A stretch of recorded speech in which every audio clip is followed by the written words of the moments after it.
साथियों नमस्कार। मैं नागेंद्र कुमार कुशवाहा, राष्ट्रीय सचिव विश्व भारती जन सेवा संस्थान। मैं अपने एनजीओ की तरफ से तमाम देश भर के सहारा पीड़ित जितने भी जमाकर्ता और कार्यकर्ता हैं, सभी लोगों से हाथ जोड़कर विनती कर रहा हूं।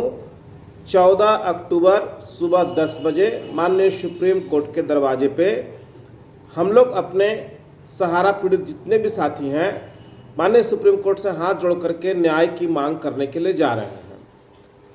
हम लोग माननीय सुप्रीम कोर्ट से एक गुहार लगाने जा रहे हैं कि माननीय सुप्रीम कोर्ट, सहारा की जो याचिका लगी है उस पर कोई भी जजमेंट देने से पहले जमाकर्ताओं की तरफ से जो रिट पिटीशन लगा हुआ है या जितना ही पिटीशन लगा हुआ है, सबको एक बार सुन लिया जाए, उसके बाद ही कोई फैसला दिया जाए।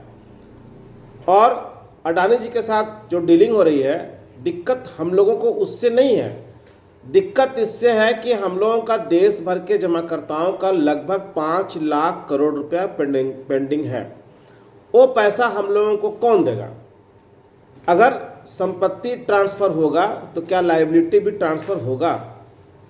कल तक हम लोग सहारा से पैसा मांग रहे थे, फिर क्या हम अडानी ग्रुप से पैसा मांगने जाएंगे? दूसरी तरफ सहारा ने अपने ऊपर जितने भी उसके ऊपर केसेस लगे हुए हैं, चाहे वो सीआईडी का हो, ईडी का हो, ब्लैक मनी का हो, काला धन का हो, बेनामी संपत्तियों का, सबको खत्म करवाने के लिए वो याचिका दायर किए हुए हैं। क्या यह छूट उसे मिल जाता है तो देश भर में क्राइम करने का जितने भी क्रिमिनल्स हैं उनका संख्या बढ़ेगा कि घटेगा? क्योंकि माननीय सुप्रीम कोर्ट जो भी निर्णय देगा वो कानून बन जाता है। तो कल को कोई भी बेनामी संपत्ति बना ले, क्रिमिनल केसेस हो जाए, ब्लैक मनी का केसेस हो जाए, तो इसी चीज़ को दिखा करके क्या वो माननीय सुप्रीम कोर्ट में जाकर के राहत नहीं मांग सकता है?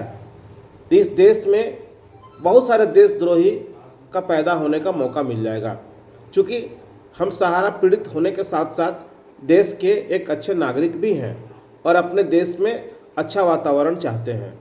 तो इस तरह का आपराधिक किस्म का प्रवृत्ति न पनपे, लोग इस जजमेंट की आड़ में अपने ऊपर क्राइम से बचने के लिए एक रास्ता न ढूंढें।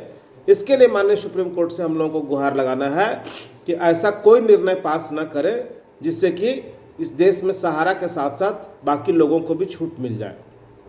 इसके लिए भारी से भारी संख्या में, चूँकि कम संख्या होगी तो हमारी बात हल्के में लिया जाए कि ये लोग कहते कि 13 करोड़ हैं, लेकिन कहीं 1300 भी नहीं दिखते हैं।